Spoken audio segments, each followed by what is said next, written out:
Assalamualaikum warahmatullahi wabarakatuh.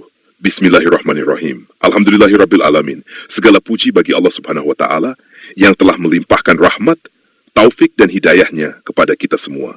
Semoga shalawat dan salam senantiasa tercurah kepada junjungan kita, Nabi Muhammad Shallallahu Alaihi Wasallam, kepada keluarga beliau, para sahabat beliau, serta seluruh pengikut beliau hingga akhir zaman.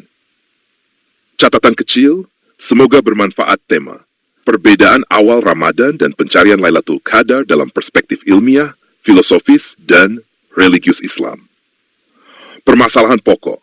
Di Indonesia sering terjadi perbedaan dalam penentuan awal bulan Ramadan antara Muhammadiyah dengan pemerintah melalui Kementerian Agama Republik Indonesia bersama Nahdlatul Ulama. Perbedaan ini biasanya disebabkan oleh perbedaan metode penentuan awal bulan Hijriyah, yaitu antara metode hisab, perhitungan astronomi, dan ruqyat, pengamatan hilal. Perbedaan tersebut umumnya hanya selisih 1 hari. Namun, persoalan menjadi menarik ketika memasuki 10 malam terakhir Ramadan, saat umat Islam dianjurkan mencari Lailatul Qadar, yaitu malam yang nilainya lebih baik dari 1000 bulan. Sebagai contoh, ketika menurut Muhammadiyah sudah memasuki malam 21 Ramadan, bagi pemerintah Nahdlatul Ulama masih dianggap malam 20 Ramadan. Pada malam berikutnya, ketika Muhammadiyah menyebut malam 22, bagi pemerintah dan Nahdlatul Ulama justru malam 21. Dari situ muncul pertanyaan yang sering muncul di masyarakat. Apakah mungkin Lailatul Qadar turun 2 kali? 1 untuk Muhammadiyah dan 1 lagi untuk pemerintah serta Nahdlatul Ulama.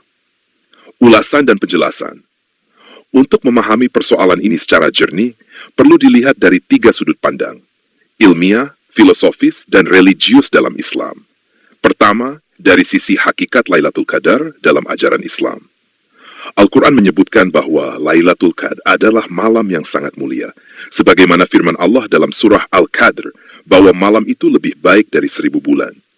Nabi Muhammad SAW sendiri tidak menentukan secara pasti tanggalnya, tetapi hanya memberikan petunjuk agar umat Islam mencarinya pada malam-malam ganjil dari 10 malam terakhir Ramadan. Hikmah dari ketidakpastian ini adalah agar umat Islam meningkatkan ibadah sepanjang 10 malam terakhir, bukan hanya pada 1 malam tertentu. Kedua, dari sudut ilmiah dan astronomi. Perputaran bumi, matahari, dan bulan adalah realitas kosmis yang sama bagi seluruh manusia. Malam yang terjadi bumi hanya terjadi sekali dalam 1 siklus waktu alam. Artinya secara realitas alamiah Lailatul Qadar hanya terjadi 1 malam, bukan 2 malam. Perbedaan yang terjadi hanyalah pada cara manusia memberi nama tanggal dalam kalender. Dengan kata lain, malam yang sama bisa saja disebut 21 Ramadan menurut satu kelompok, tetapi disebut 20 Ramadan menurut kelompok lain, karena perbedaan metode penentuan awal bulan. Ketiga, dari sudut filsafat waktu. Perbedaan ini sebenarnya dapat dianalogikan dengan perbedaan zona waktu di dunia.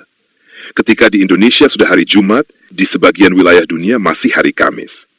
Namun peristiwa alam yang terjadi tetap satu dan sama. Perbedaannya hanya pada sistem penanggalan yang digunakan manusia. Demikian pula dengan Lailatul Qadar. Malam itu tetap satu dalam realitas waktu, tetapi bisa diberi nama tanggal yang berbeda oleh manusia. Keempat, dari sudut fikih dan ijtihad ulama. Perbedaan awal Ramadan terjadi karena adanya perbedaan metode ijtihad yang sah dalam Islam.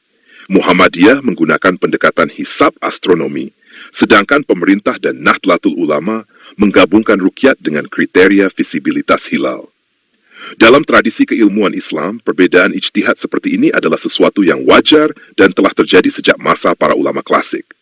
Dalam kaidah fikih disebutkan bahwa orang yang berijtihad dengan sungguh-sungguh akan tak mendapatkan pahala, baik ijtihadnya tepat maupun tidak.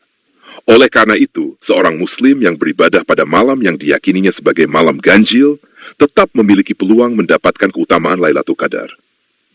Kelima, dari sudut hikmah spiritual. Justru perbedaan kalender ini dapat dilihat sebagai rahmat.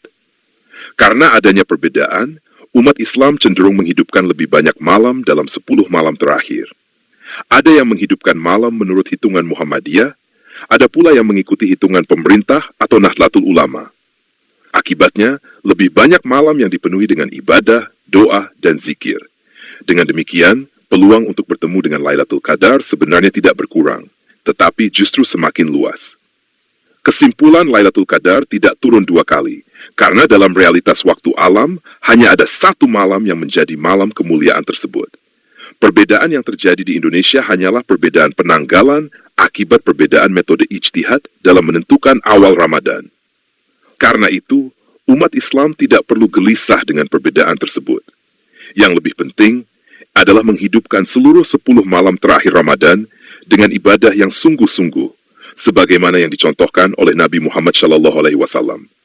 Pada akhirnya, yang dinilai oleh Allah Subhanahu wa Ta'ala bukan sekadar ketepatan tanggal, tetapi keikhlasan hati, kesungguhan ibadah, dan ketulusan mencari ridhanya. Semoga dengan memperbanyak ibadah pada malam-malam terakhir Ramadan, kita semua diberi kesempatan untuk meraih keberkahan Lailatul Qadar.